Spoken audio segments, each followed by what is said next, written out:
Hey guys, welcome back to my channel tweet of Tia. और मैं हूँ टिया और ये है मेरे हस्बैंड। तो हम लोग ट्रीटमेंट के बाद दोनों एक साथ बैठ गए यहाँ पे, क्योंकि बहुत लोग पूछ रहे थे कि कैसे जाना है, क्या क्या टेस्ट करवाने दिया है, वहाँ पे एक्सपेंसेस कितना है, कैसे रह सकते हैं। तो सब कुछ मैं इस वीडियो में कवर करूँगी। जैसे कि मैंने पहले आप लोगों से प्रॉमिस किया था कि जो भी कुछ हुआ है, जो भी कुछ इन्फॉर्मेशन है AIG के बारे में, तो हम लोग बैठ के यहाँ पे देंगे। ये अभी फुल रिकवर नहीं हुए हैं, धीरे धीरे हो रहे हैं, अभी बहुत अच्छे हैं। तो इसीलिए मैं आज ये वीडियो शूट कर रही हूँ। तो ये AIG का पूरा जो डिटेल्स है मेरे पास, वो लेके मैं बैठ गई हूँ। So let's start. सो मैं इनको ज़्यादा बोलने नहीं दूंगी, कुछ भी हो, क्योंकि मैं अभी भी पेशेंट हूँ। हाँ, एक्चुअली ये बहुत ज़्यादा बोलेंगे तो हाँफने लगते हैं, इसीलिए मैं ही ज़्यादा कवर करूँगी। तो फर्स्ट जो बहुत लोगों की क्वेश्चन है कोविड टेस्ट के लिए RT-PCR टेस्ट जो होता है वो, तो अगर आप ट्रेन से जर्नी करते हो, ट्रेन से ट्रेवल करते हो, तो आपको कुछ भी ज़रूरत नहीं है जाने में भी। तब जब भी जाते हो तभी भी ज़रूरत नहीं है, जब आते हो तब भी ज़रूरत नहीं है। अगर आप फ्लाइट से ट्रैवल करते हो तो जाने के टाइम पे कुछ नहीं चाहिए आप लोगों को, बट जब वहाँ से आप आओगे वेस्ट बंगाल में, आप एंटर करने से पहले आपको बागडोगरा एयरपोर्ट में RT-PCR टेस्ट आपको चाहिए। मतलब वहाँ से आपको करवा के आना पड़ेगा। नेगेटिव, वो भी 72 आवर्स के अंदर होना चाहिए। हाँ, नेगेटिव रिपोर्ट यहाँ पे चाहिए, तो वो आपको चाहिए, यहाँ पे सबमिट करना पड़ेगा। और वो जो लोग बोल रहे हो कि सिलीगुड़ी, सालीपुरद्वार, फिर कोलकाता जाने के लिए कुछ भी टेस्ट नहीं, ट्रेन में ट्रैवल करोगे, कुछ ज़रूरत नहीं है। तो ये गया कोविड सिचुएशन में आप लोग कैसे जा सकते हो। सेकेंड, और यहाँ पे मैं एक चीज़ ऐड करूँगा, तो तेलंगाना में भी अभी लॉकडाउन चल रहा है। तो वहाँ पे लॉकडाउन का सिस्टम है, सुबह के 6 बजे से शाम के 5 बजे तक लॉकडाउन है। और लॉकडाउन ओवर होने के बाद, लॉकडाउन टाइमिंग होने के बाद, ओके, मैं बता देती हूँ। वहाँ से शाम के 5 बजे से सुबह 6 बजे तक लॉकडाउन है, बट 5 बजे तक सब कुछ बंद हो जाता है। 1 घंटा वो लोग पुलिस वाले देते हैं ट्रैवल करने के लिए। So that's it. और उसके बाद आप ट्रैवल भी नहीं कर सकते हो, बहुत इमरजेंसी पर्पस अगर ना हो। अगर आप ट्रेन से आ रहे हो, फिर आपको 4 या 5 बार पुलिस को दिखाना पड़ेगा कि हाँ हम लोग आ रहे हैं वहाँ से। ट्रेन टिकट दिखाना पड़ेगा, अराइवल टाइम भी होना ज़रूरी है। हर एक जगह में ये चेक होता जाएगा। आप उबेर से जाओ, आप खुद के पर्सनल कार से जाओ, या किसी पे भी ट्रैवल करते जाओ, तो यही है। और AIG जाने का तीनों तरीका है। एक आप ट्रेन से जा सकते हो, एक आप फ्लाइट से जा सकते हो, एक आप बाई रोड अपने खुद का कार लेके जा सकते हो, विच इज़ वेरी हेक्टिक। वहाँ पे 2 ड्राइवर अगर होता है तो वो बहुत ही अच्छा होगा। डायरेक्ट ट्रेन है जो NJP से डायरेक्टली सिकंदराबाद पहुंचते हैं। वो उस ट्रेन पे भी आप जा सकते हो, बट वो ट्रेन हफ्ते में 1 बार या 2 हफ्ते में 2 बार कुछ ऐसे हैं, टाइम है, आप देख लेना। और वो NJP टू सिकंदराबाद स्पेशल करके कुछ ट्रेन है। और हम लोग इमरजेंसी पर्पस गए थे, तो हम लोग यहाँ से पौदातिक पकड़ के कोलकाता गए थे। और वहाँ से शालीमार स्टेशन, हावड़ा से 10 किलोमीटर अंदर है, शालीमार स्टेशन से शालीमार टू सिकंदराबाद ट्रेन से हम लोग गए थे सिकंदराबाद। ओके। और अगर आप फ्लाइट से ट्रैवल करना चाहते हो, तो डायरेक्ट फ्लाइट भी है जो बागडोगरा से डायरेक्टली हैदराबाद पहुंचते हैं। आप बीच में लेओवर भी ले सकते हो, जो आपके बजट के हिसाब से है, जो आप डायरेक्टली। हाँ। अभी के टाइम में फ्लाइट में ट्रैवल करना मना करूँगा मैं, क्योंकि फ्लाइट लेके हम लोग जिस तरीके से भुगते हैं, फ्लाइट अगर वेदर ठीक नहीं रहता है तो फ्लाइट मतलब लैंड नहीं करेगा तो उड़ेगा भी नहीं फिर से, और आपको परेशानी होगी। इससे अच्छा है अगर आपके लिए पॉसिबल हो तो आप ट्रेन में ही करिए। हाँ, ट्रेन में जर्नी बहुत हेक्टिक रहता है, बट आप लोग अगर हो सके तो आप पहुंचना कंफर्म होता है। 2 दिन फ्लाइट हम लोगों का कैंसिल हुआ है, आप लोगों ने देखा ही है। हम लोगों को बहुत जल्दी जाना था, संडे को जाना था, और हम लोग पहुँचे फ्राइडे या थर्सडे पहुँचे हम लोग। तो ये था ट्रैवल जर्नी। उसके बाद AIG में अपॉइंटमेंट कैसे लिया जाए। तो AIG में डायरेक्टली आप अपॉइंटमेंट ले सकते हैं। ऑनलाइन ये फैसिलिटी अवेलेबल है, बट AIG से कंफर्मेशन 2 दिन तक नहीं आता है। हम लोगों के साथ ऐसा हुआ है, AIG के डायरेक्टली हम लोग अपॉइंटमेंट करना चाहते थे, बट नहीं हो रहा था। उसके बाद कोई थर्ड पार्टी के जरिए हम लोग अपॉइंटमेंट कंफर्म किए। हाँ, और वो कैसे किया आपने, वो भी बताइए। एक थर्ड पार्टी है, आप लोग गूगल में जाकर सर्च कीजिए कि AIG अपॉइंटमेंट, तो आपके पास ऑप्शंस आ जाएगा। हम लोग नाम नहीं ले सकते शायद। एक थर्ड पार्टी है उसी का नाम पहले ही आता है, उसी के थ्रू आप वहाँ पे अपना अपॉइंटमेंट सेट कर सकते हैं। और दूसरा ऐसा है कि ऐसा नहीं है आपको अपॉइंटमेंट सेट करके ही जाना है, क्योंकि हर एक डॉक्टर, लगभग मेरे हिसाब से वहाँ पे 40 अराउंड डॉक्टर्स है। हर एक डॉक्टर के अंडर में 8 to 10 टीम्स रहता है। तो आपको डायरेक्टली कोई सीनियर डॉक्टर्स जो है वो आपसे विजिट नहीं करेगा, आपको टीम डॉक्टर के साथ ही मीट करना पड़ेगा। उसके बाद अगर टीम डॉक्टर को लगता है कि आपका कोई सिचुएशन सीरियस है तो अपने हायर अथॉरिटी या सीनियर्स को तब जाके मीट कराएंगे। हाँ। तो आप लोग डायरेक्टली जाइए, डायरेक्टली जाके भी वहाँ पे हेल्प डेस्क है, हाँ। वहाँ पे जाके भी आप लोग डायरेक्टली अपॉइंटमेंट ले सकते हैं। हाँ, ये मास्ट नहीं है कि आपको अपॉइंटमेंट लेके ही जाना पड़ेगा। और एक बात है कि अगर आप लोग पहले ट्रीटमेंट करवा चुके हो या फिर कोई ट्रीटमेंट ऑलरेडी करवा चुके हैं तो आप लोग पर्टिकुलरली उस डॉक्टर के पास ही जाना चाहते हो। नागेश्वर रेड्डी को छोड़ के कोई जो उनका टीम में अगर कोई डॉक्टर है उसी डॉक्टर को दिखाना चाहते हो तो पर्टिकुलर उस डॉक्टर का भी नाम लेना पड़ेगा, उस डॉक्टर का ही अपॉइंटमेंट चाहिए, तो फिर आपको वहाँ पे जाके मिल जाएगा। या फिर थर्ड पार्टी से ये फैसिलिटी अवेलेबल है या नहीं है हम लोग को नहीं पता है। हम लोग नागेश्वर रेड्डी के अपॉइंटमेंट लेना चाह रहे थे तो हम लोगों को मिला था मेल कन्फर्मेशन, जो मेल मिला था नागेश्वर रेड्डी एंड टीम, तो हम लोग को पता चल गया था कि हम नागेश्वर रेड्डी हम लोगों को नहीं अपॉइंट करेंगे। ऑब्वियस बात है, क्योंकि बहुत क्रिटिकल सिचुएशन अगर होता है तो वहाँ से खुद जूनियर डॉक्टर्स फॉलो अप करते हैं सीनियर डॉक्टर्स के विजिट के लिए। सीनियर डॉक्टर्स के विजिट के लिए वैसा होता है। नागेश्वर रेड्डी खुद हर एक पेशेंट को नहीं देखते हैं अगर क्रिटिकल सिचुएशन ना हो। सो जैसे कि हम लोगों ने जो डॉक्टर दिखाया, नेक्स्ट टाइम अगर उस डॉक्टर को हम लोग दिखाना चाहते हैं तो वहाँ से जाके हम लोग डायरेक्टली उस डॉक्टर को ही दिखा सकते हैं। या फिर अगर आप, जैसे कि मेरा जो डॉक्टर है, अगर उस डॉक्टर के पास ही आप जाना चाहते हो, उस डॉक्टर का नाम लेने से वहाँ पे अपॉइंटमेंट उस डॉक्टर का, अगर वो डॉक्टर अवेलेबल रहते हैं उस दिन, वो आपको मिल जाएगा। ये गया अपॉइंटमेंट। और अपॉइंटमेंट में हम लोगों ने देखा है जितना डॉक्टर का विजिट है 400 तक चार्ज लेता है। और जस्ट बिकॉज हम लोगों ने थर्ड पार्टी से अपॉइंटमेंट कंफर्म किया था, क्योंकि हम लोग को पता नहीं था कि वहाँ पे जाके हम लोगों को अपॉइंटमेंट कंफर्मेशन मिलेगा या नहीं मिलेगा, इसीलिए वहाँ पे 100 रुपीज़ एक्स्ट्रा चार्ज। हम लोग को डॉक्टर जो फीस है वो चार्ज हुआ 500 रुपीज़। तो ये गया डॉक्टर के बाद। आपका टर्न जब आएगा वहाँ पे बुलाएंगे, बहुत आसान है। मतलब ऐसा नहीं है कि पहली बार आप जा रहे हो तो कोई हैरानी वाला बात है, वहाँ पे जाके कैसे होगा नहीं होगा। तो वो लोग बहुत हेल्पफुल है, हर एक चीज़ में, हर एक जगह में हर कोई हेल्प करता है, बता देता है कहाँ पे जाना है, किससे मिलना है, किसके पास जाना है, सब कुछ बता देते हैं। जैसे ही आपका डॉक्टर का टाइम आएगा तो आपको बुला लिया जाएगा, अंदर जाके बहुत अच्छे से बात करते हैं वो लोग, पूरा हिस्ट्री सुनते हैं, क्या प्रॉब्लम है नहीं है पूरा सुनते हैं। वहाँ पे स्टे करने के लिए बहुत सारा गेस्ट हाउस है और मतलब खाना वहाँ का बहुत अच्छा है। हम लोग जहाँ पे थे बहुत अच्छा था खाना। बाकी होटल रूम्स और बाकी एनवायरनमेंट बहुत बढ़िया है।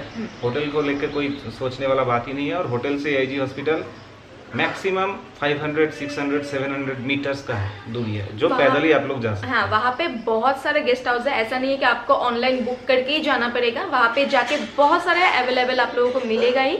तो हम लोग जहाँ पे रहते थे वो है just like home guest house. ये आप अगर ऑनलाइन सर्च करोगे तो उसका नाम ही पहले आता है। वहाँ का फूड ऑसम है, वहाँ का एनवायरनमेंट ऑसम है, वहाँ का ओनर जो है बिहेवियर वो बहुत अच्छा है। अगर आप लोग खुद से जाके नहीं कर पा रहे हो, वो ओनर जाके भी करवा देते हैं, आपको हेल्प करते हैं, बहुत हेल्प करते हैं। तो ऐसा कोई बात नहीं है, वहाँ पे जाके भी कर सकते हो, ऑनलाइन बुकिंग भी आप लोग कर सकते हो। और हम लोगों का जो just like home guest house है, हम लोगों ने 3 बेड लिया था, नॉन AC लिया था, क्योंकि हम लोग AC मांग रहे थे। तो ओनर ने ही फ़ोन पे ही कहा था कि यहाँ पे वेदर इतना अच्छा है कि आपको AC की ज़रूरत नहीं है, तो इसीलिए आप नॉन AC रूम ही प्रेफर कीजिए। हम लोगों ने उनके ऊपर भरोसा किया, हम लोग नॉन AC रूम बुक किए। तो हम लोगों को पर डे मतलब पर नाइट हम लोग को 1000 रुपीज़ चार्ज हुआ वहाँ पे। और खाना भी जो है, खाना बहुत लाइट वेट है, क्योंकि वहाँ पे हम लोग बोल रहे थे कि हम लोगों को किचन एक्स्ट्रा चाहिए, लाइक मैं वहाँ पे जाके कुक करूँगी इनके लिए। तो वो बोल रहे, तो ओनर ने कहा यहाँ पे जो भी आते हैं पेशेंट आते हैं, तो पेशेंट के हिसाब से ही आप खाना बनता है वहाँ पे। अगर आपका कोई डाइट फूड है वो भी आप बता सकते हैं, वो भी आप उसी तरीके से आपको मिल जाएगा वो खाना। और खाना बहुत ही कम प्राइस में ही है। जैसे कि हम लोग थाली लेते हैं, 2 थाली में हम लोग का 3 जन का हो जाता है, कि ये बहुत ही कम खाते थे। अभी भी बहुत कम खाते हैं। तो 80 रुपीज़ पर थाली था। वहाँ पे 4 रोटी मिलेगा आपको, 4 रोटी, दो सब्जी मिलेगा, दाल मिलेगा, अचार मिलेगा, अचार ऑप्शनल, और राइस मिलेगा। दैट्स इट, आपको फुल पेट हो जाएगा, कोई दिक्कत वाला ना। बहुत ही गर्मा गर्म खाना परोसते हैं और बहुत ही टेस्टी खाना होता है। तो जैन खाना भी मिलता है विदाउट अनियन एंड गार्लिक, वो खाना भी मिलता है, डाइट फूड भी मिलता है। ये गया होटल की बारी। उसके बाद आते हैं टेस्ट के बारे में।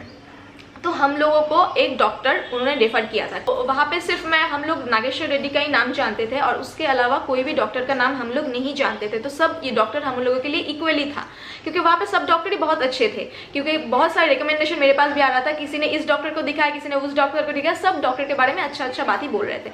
तो फर्स्टली हम लोगों को एक डॉक्टर के पास रिकमेंड किया गया है, वो जूनियर डॉक्टर था, मतलब नागेश्वर रेड्डी के टीम में था। और उसके बाद वो डॉक्टर, हम लोग 11 बजे तक वेट करते रहे, वो डॉक्टर नहीं आए। जो उन लोगों का असिस्टेंट है, डॉक्टर्स के असिस्टेंट थे, वो हम लोगों को फिर सीनियर डॉक्टर के पास रेफर किया, which is very good for us, because of वो डॉक्टर से ये डॉक्टर जो है बहुत ही एक्सपीरियंस्ड था। और वो डॉक्टर सेक्रेटेरिएट भी था, मतलब वो डॉक्टर बहुत सीनियर था, 13 ईयर्स से वो वहाँ पे काम कर रहे थे और स्पेशलिस्ट है। तो उस डॉक्टर को हम लोग को रेफ़र किया और उस डॉक्टर के पास हम लोग गए।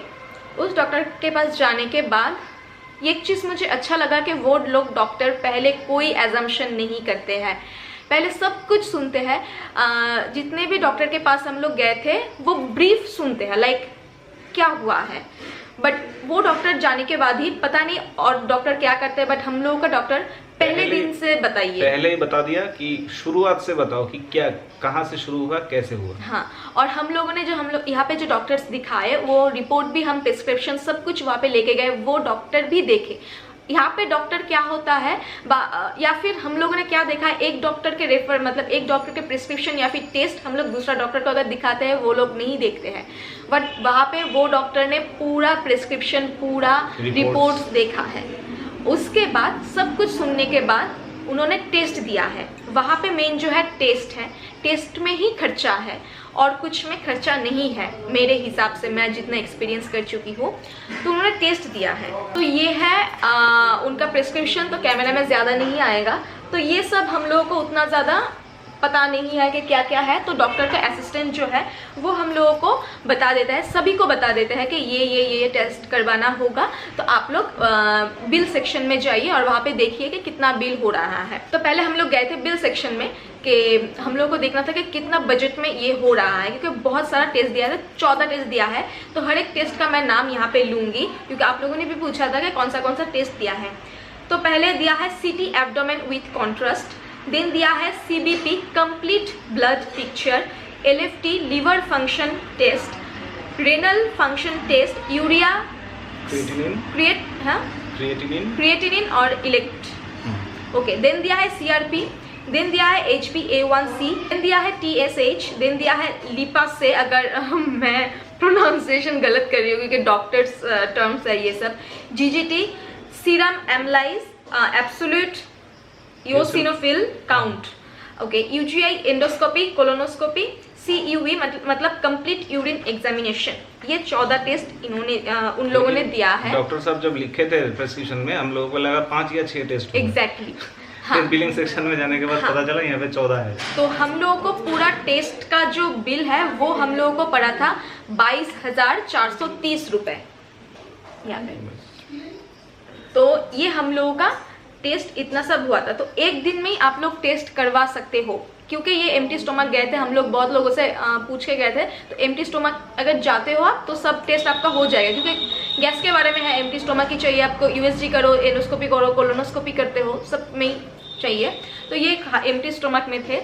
तो पहले इनका जो टेस्ट हुआ था वो हुआ था blood test and urine test. Blood ले लिया था और उसके बाद यूरिन टेस्ट दे दिया था, और उसके बाद हम लोग गए थे एंडोस्कोपी या कोलोनोस्कोपी के लिए। राइट। पहले आप बिलिंग सेक्शन में जाते हो, बिलिंग सेक्शन में आपको बता दिया जाएगा कि फर्स्ट टेस्ट कौन सा करवाना होगा, कौन सा फ्लोर में है।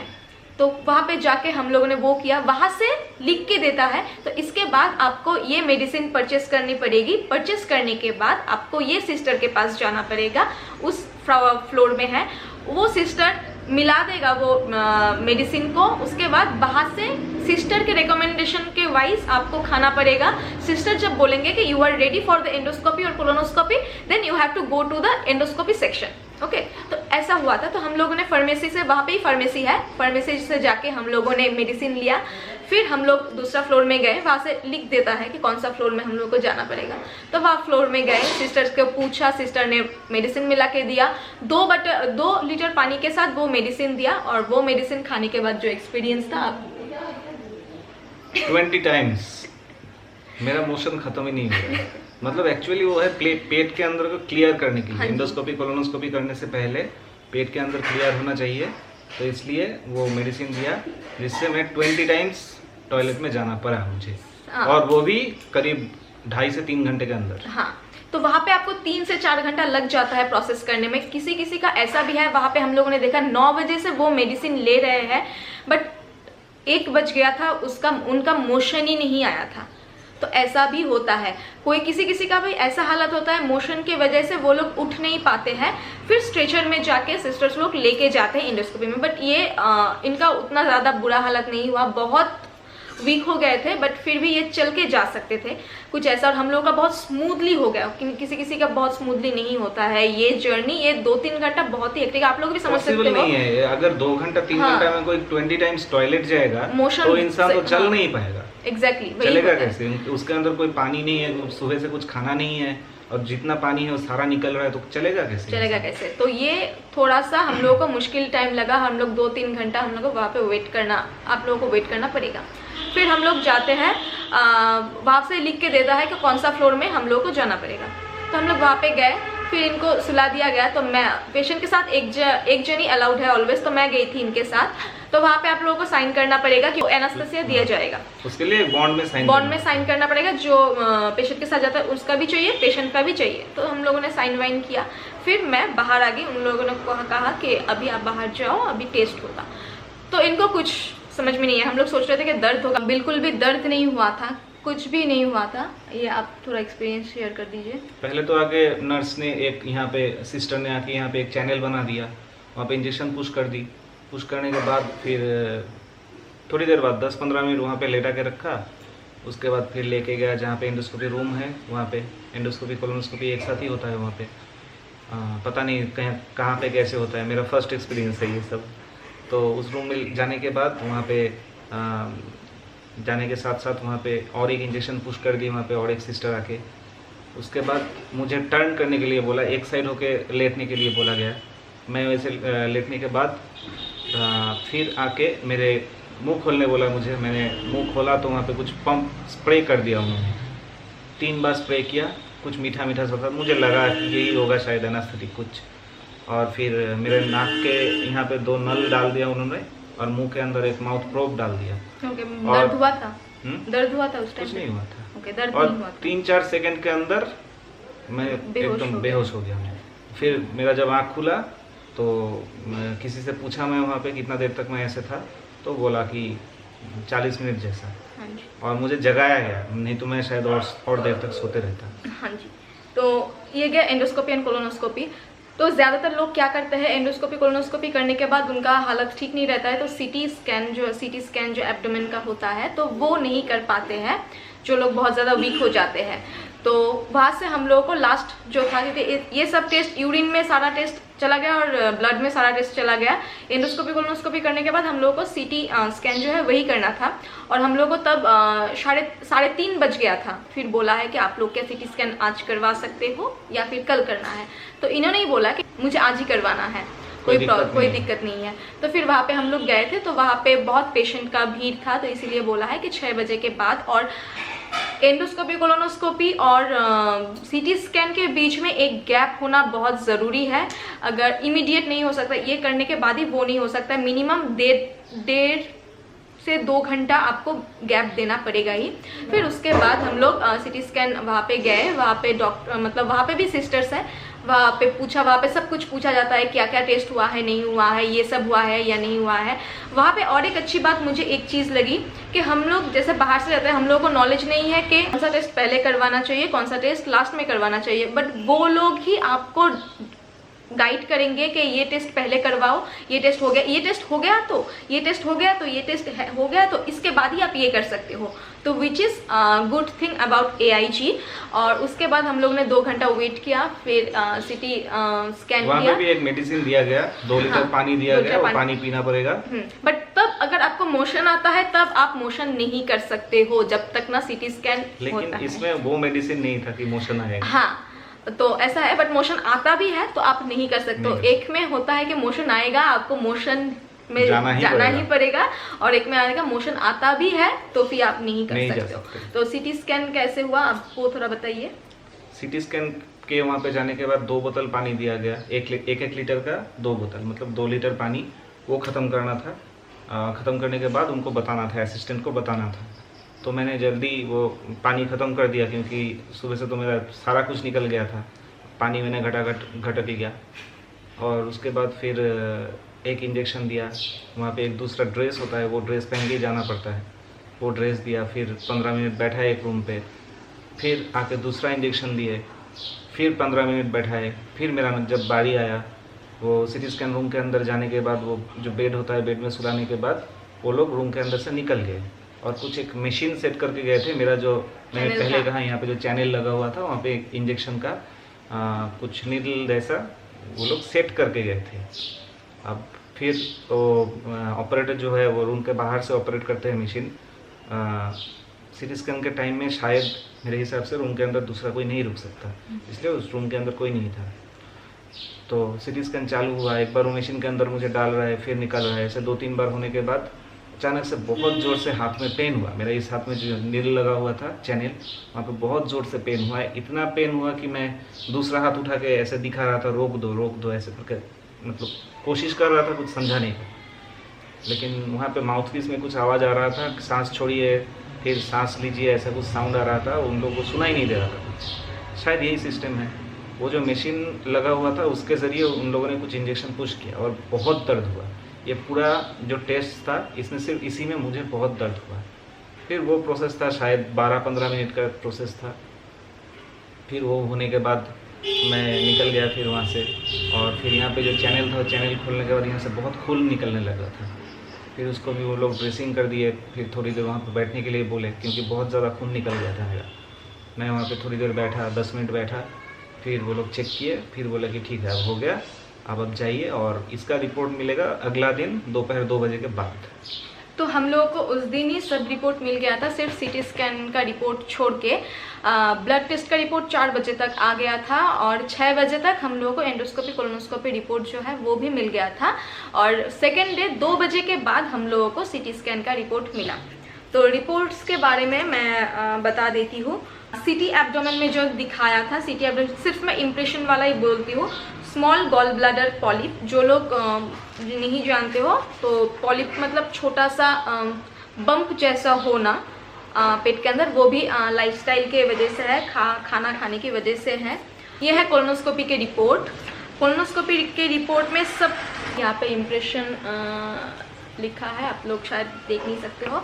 नॉर्मल कोलोनोस्कोपी स्टडीज, तो ये गया कोलोनोस्कोपी। एंडोस्कोपी में दिखाया एंट्रल गैस्ट्राइटिस, तो प्रॉब्लम वही है जो डॉक्टर ने भी बाद में बताया। हाँ, एंट्रल गैस्ट्राइटिस, ये गया एंडोस्कोपी के रिपोर्ट। और बस उसके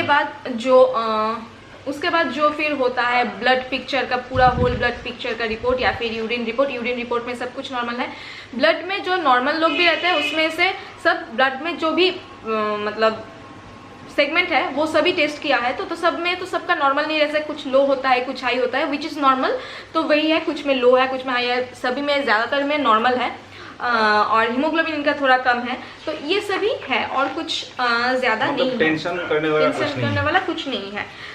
तो फिर हम लोग दूसरा दिन डॉक्टर को दिखाया। डॉक्टर ने कहा कि क्या क्या है, हैबिट्स हैं। डॉक्टर्स वहाँ पे बहुत पूछते हैं कि ड्रिंकिंग एंड स्मोकिंग का हैबिट है या नहीं। तो इसमें इनका मतलब 0 है, ड्रिंकिंग स्मोकिंग कुछ भी नहीं करते हैं। तो फिर हम लोग ने डॉक्टर को दिखाया। डॉक्टर ने कहा कुछ डेंजर चीज़ नहीं है, क्योंकि हम लोगों को भी थोड़ा बहुत तो आता है, नॉलेज है। और रिपोर्ट्स बहुत नॉर्मल इंग्लिश में लिखा हुआ रहता है, कोई डॉक्टर स्टांस नहीं है।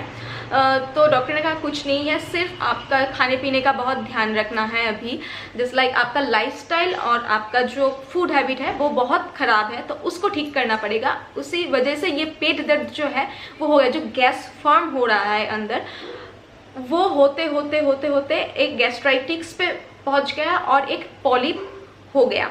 तो ये भी फूड हैबिट और लाइफस्टाइल के वजह से ही ठीक हो जाएगा और मेडिसिन लेते लेते ही ठीक हो जाएगा। एशियन इंस्टीट्यूट ऑफ गैस्ट्रोएंटरोलॉजी जो है वो बेसिकली मेडिसिन के लिए स्पेशलिस्ट है, बट ऐसा नहीं है कि वहाँ पे सर्जरी नहीं होता है। जी हाँ, वहाँ पे सर्जरी भी होता है, बट वहाँ पे अगर ज़रूरत होती है तो ही सर्जरी होती है, वरना मेडिसिन से ही वो लोग क्योर करते हैं। कि हम लोगों को हर एक दिन योगर्ट या फिर कर्ड जो है, कर्ड इनके फूड हैबिट में बहुत डालना पड़ेगा। ओट्स इनको बहुत देना पड़ेगा, सो दिन में एक बार ओट्स खाना बहुत ज़रूरी है इनके लिए अभी। और कोई फ्रूट्स ये नहीं खा सकते कोई भी, क्योंकि किसी ना किसी फ्रूट्स में एसिड टाइप का कुछ चीज़ रहता ही है, तो ऐसा कुछ नहीं दे सकते हम लोग। 4 घंटा बाद इनको कुछ ना कुछ स्नैक्स देना पड़ेगा। 6 लीटर पानी पीनी पड़ेगा इनको, और 2 पिलो के साथ इनको सोना पड़ेगा। और खाने का टाइम और सोने का टाइम में 2 घंटे की गैप देना पड़ेगा।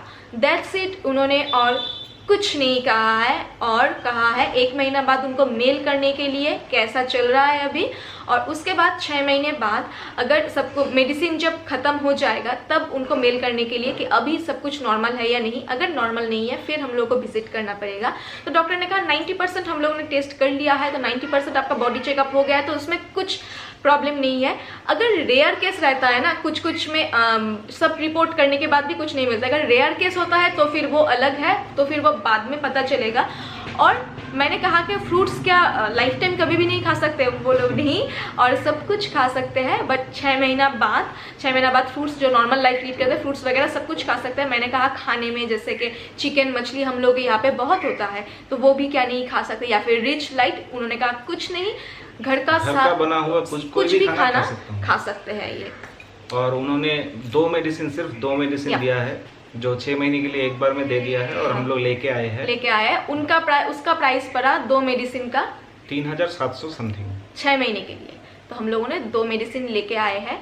और मेडिसिन का नाम नहीं बोलूँगी क्योंकि बहुत लोग होते हैं कि सेम जो सिम्टम्स है तो सोचते हैं कि ये मेडिसिन अगर ले लेती हूँ तो फिर ठीक हो जाएगा, बट नहीं, डॉक्टर को दिखाइए, क्योंकि डॉक्टर प्रिस्क्राइब करता है, फिर ही हम लोग मेडिसिन लेते हैं। बताना चाहूँगा, डॉक्टर साहब पहले ही बताए कि रिपोर्ट्स देखने के बाद सबसे पहले जो बात उन्होंने कहा वो ये था कि आप लोगों ने बहुत इनिशियल स्टेज पे यहाँ पे पहुँच गए। मैं ये भूल गई थी। बहुत लोग ऐसा होता है कि कोई भी पेन होता है, कोई भी प्रॉब्लम होता है, लोकल कोई मेडिसिन स्टोर से दवा लेके वही खा के अपना पेन को रिलीव करने के लिए वही वैसे ही चलते हैं, लेकिन उनको पता नहीं चलता क्या होता है नहीं है।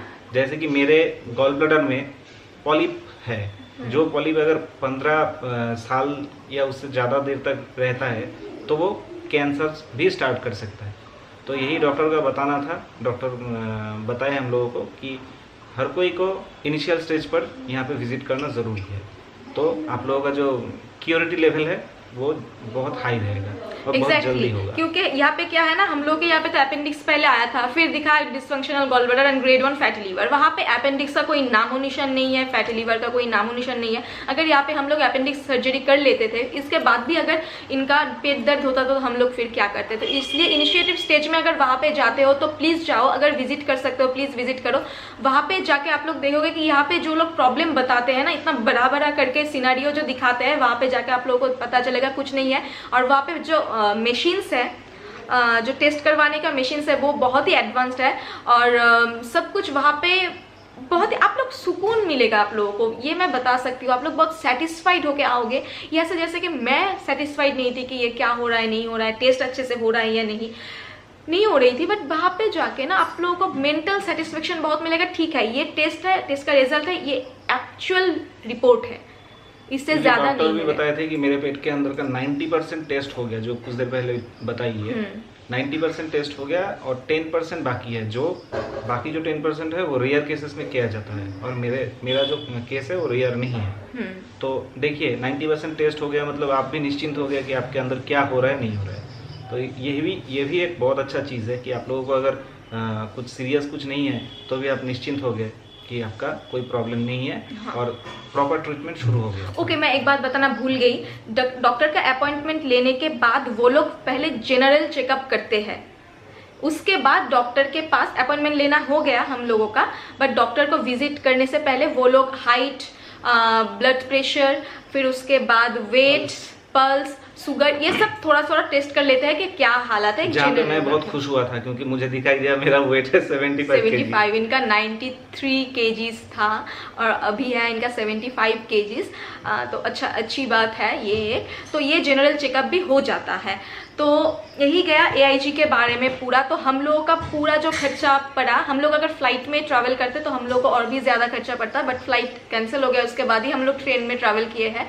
तो इसके लिए ऑलमोस्ट हम लोग का जो खर्चा पड़ा, अभी हम लोग हिसाब कर रहे थे, तो ऑलमोस्ट 56 to 60,000 हम लोग का खर्चा पड़ा, इंक्लूडिंग ऑल खाना पीना, मतलब फूड, ट्रैवल, मेडिसिन, टेस्ट। वहाँ पे टेस्ट का ही जो है खर्चा है और कुछ नहीं है। बट यहाँ पे जो टेस्ट का खर्चा है, वहाँ पे टेस्ट का खर्चा वहाँ से कम है। जस्ट एक मैं एग्जाम्पल दूंगी, यहाँ पे CUE, यहाँ पे कंप्लीट यूरिन एग्जामिनेशन जो है, वहाँ पे यहाँ पे चार्ज लिया 180 रुपीज़, और यहाँ पे यूरिन कल्चर इनका सिर्फ टेस्ट हुआ, आई गेस यूरिन का सिर्फ एक सेगमेंट टेस्ट हुआ, राइट? यहाँ पे यूरिन कल्चर था वो, हाँ। उसका चार्ज आया था 850 रुपीज़। हाँ, सिर्फ एक। और वहाँ पे कंप्लीट यूरिन एग्जामिनेशन था 180 रुपीज़ में। और एक बात बता देती हूँ जो आपको समझ में आएगा, आप गूगल में सर्च कीजिए आपके जगह में CT एब्डोमेन विथ कॉन्ट्रास्ट कितना चार्ज पड़ता है। मैंने यहाँ पे मैंने गूगल में सर्च किया था और यहाँ पे कुछ सिलीगुड़ी में भी देखा था कि 12,000 to 15,000 लगता है CT एब्डोमेन के लिए विथ कॉन्ट्रास्ट, और वहाँ पे हम लोगों को चार्ज पड़ा 8,800। तो टेस्ट का चार्ज भी वहाँ पे कम है, बट यहाँ से जाने आने का सब कुछ मिला के, इतना सब कुछ मिला के हम लोग एक बार में खर्चा करना पड़ता है।